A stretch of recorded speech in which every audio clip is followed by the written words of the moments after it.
Mm-hmm. Terence Crawford versus Errol Spence, Gervonta Davis versus Devin Haney. Does Tank versus Dev become bigger than Spence versus Crawford? I think it does because of the hype. The hype is different. But and Spence was like, we just want to see it. We just want to see it because people were saying Bud was hype. Spence was the real thing. And I'm not saying Spence is not the real thing. I believe he's still a great fighter. But this fight is like Crips and Bloods. Like, you got people who swear by Tank, and you got people who swear by Dev. And it's like, man, I don't care. I know Dev gonna beat him, or I don't care. I know Tank gonna beat him. You know what I mean? They talking like that. They not talking like, yo, that's a good fight. They just picking sides and they going to war. So I think that fight will be more intriguing because so many people want to see Devin Haney get knocked out or lose. So many people want to see Tank lose. So with Dev's last performance, it's like, could Dev be that guy that beat the big bad Tank? Or if Tank put his hands on Dev's chin, is he going out?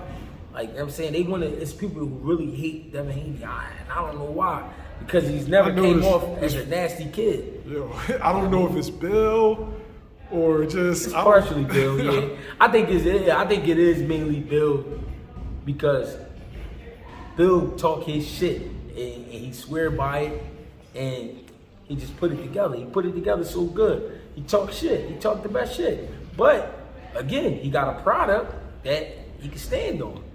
I mean, so it's like, how can you be mad? Because how could you hate Devin Haney? He ain't do nothing to nobody. How could you really hate Tank? You could judge Tank. People have judged Tank for some of the shit he got caught up in, but you can't really hate either guy. You know what I mean? And I understand why people love Tank, because Tank gonna give you what we all looking for, the knockout. But Dev is giving you pure boxing. So that's why the conversation with them two is so intriguing. I'm convinced they really don't like each other. Like, whereas though Shakur and Tank used to be friends, Shakur and Dev used to be friends, relationship turned sour. Yeah. Tank and Dev, they do not like each other at all. I think it's all for TV. I think it's all for the people. I don't think they hate each other. I don't think they hate each other because you ain't really been around me to hate me. You don't really, I don't know, maybe I'm just thinking like me, but I don't know what it's like to hate somebody just off of because they a great fighter. I understand what it's like. Oh, I want to fight him. Like, the first time I saw Jared Hurd, I was like, I want to fight him. You know what I'm saying? But I didn't hate him. I wasn't on no hate shit. I don't know. Maybe it was back with the sparring sessions. You know, Dev saying, people saying So they've been around each other. Yeah. And there's been instances. Oh, I'm gonna do something to you when I see you, and you know. Yeah. I just hate all the he say, she say. I hate that. I hate that real bad. If I don't hear it out the person's mouth, I ain't trying to hear that. Tank funny as shit though.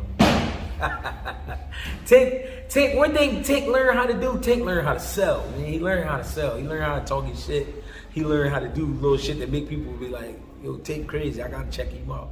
I mean, Dev, on the other hand, he just keep putting on performances. So it's like, Cause I keep saying that because Lomachenko was a close fight. It was, but it was a great fight. It was a great fight. Then this last fight with Regis Prograis, great build-up. But he went in there and put on a great performance. So it's like, damn, he getting better. But then Tank is like, I know he's gonna knock him out. At some point, I wanna see what round it's gonna be. Ryan Garcia made us believe that he was gonna really give Tank a great fight. And went in there and got stopped with a body shot. But not the kind of body shot where he's like damn, like, all right. It was one of them Jones like, he could get up, but then he ain't want to get up. It was like, oh shit. Like, he really ain't want the finishing moves put on him. You know what I'm saying? So I don't know, man. It's just one of them matchups. And listen, I hope we get it because then that means we really trying to save boxing. We're really trying to save the sport of boxing because these guys wait until they're 35, 40 years old. That shit is corny. That shit is corny, bro. Because it's too much talking. It's too much hype.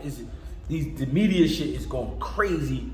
And for that fight to be 3 years from now, I'll be so mad. I'll be pissed off.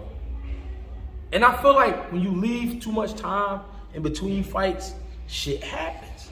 Shit happens True. to fighters. Shit happens in their lives. You know what I mean? Where it kind of burned it out, and it's like, I don't even want to see that shit now.